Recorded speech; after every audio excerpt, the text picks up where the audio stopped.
Hi everybody, I hope y'all are well rested after the break and ready to start your Puente history class. So this textbook is going to be a little different than what you're used to, which is why I'm making this video, and I'm going to keep making videos like these throughout the semester to kind of give y'all tips on how to navigate your way through it and make your reading process a little bit easier.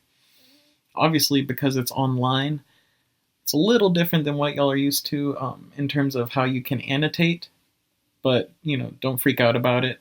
You can annotate on a separate piece of paper. You can open a Word document if needed to kind of help write down your thoughts as you go along. There's also these really cool apps online. There's one like this one called Hypothesis, spelled like this, where it allows you to annotate web sources. So you annotate the web, and you can highlight these documents within, if you're using this app, obviously. And you can also, this is really cool, you can share your notes with classmates. So if y'all are planning on creating study groups, which you definitely should, I think this app, Hypothesis, will be particularly useful. So one of the first tips, I guess, that I have for y'all today is if you have questions as you are reading, as you are making your way through the textbook, make sure you write them down, however you do it. Hypothesis, Word, a piece of paper, just make sure you write them down. And as your reading progresses, try to find the answer to these questions that you're getting. Or if none are given, consider why. Maybe think of that. That'll kind of just help you engage with the text more actively, which is never a bad thing. My second tip is definitely pay attention to the chapter and section titles. This tells you what a particular segment of the textbook will be discussing, which also lets you know what to look for and how to read that section. What I mean by that is like what prior knowledge you need to draw on, anything that you might have previously learned that is relevant to this topic, capital and labor. I know we've done some stuff with this in Dr. Martin's class last semester, for instance.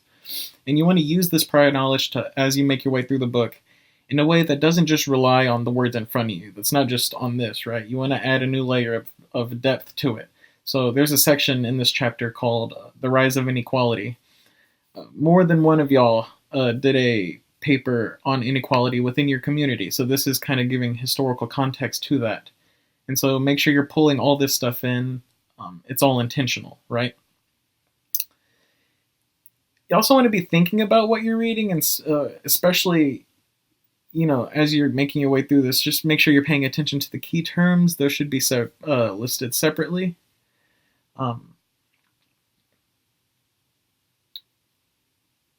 And make sure you write down any important quotes that you come across, something that sums up the topic, gives an insight into it. It usually has for instance, a name, such as Cyrus McCormick right here, or a date, such as any of these.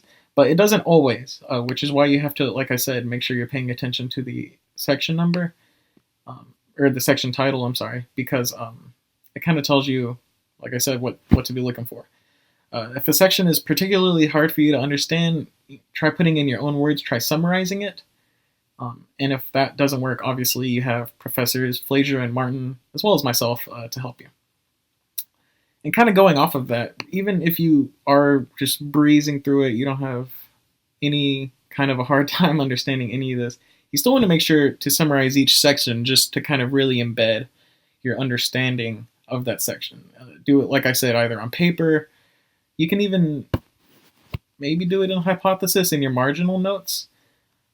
Just make sure you do it. I would recommend doing it on a piece of paper just because I feel like writing it out by hand, nothing compares to that.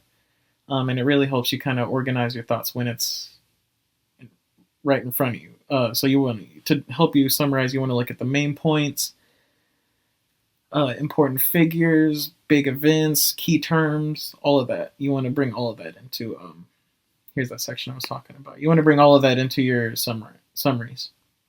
And also the photos in these textbooks are not chosen randomly, but to help enhance your understanding. And they give you a multimodality to interact with, which gives you kind of a more in-depth understanding of the topic.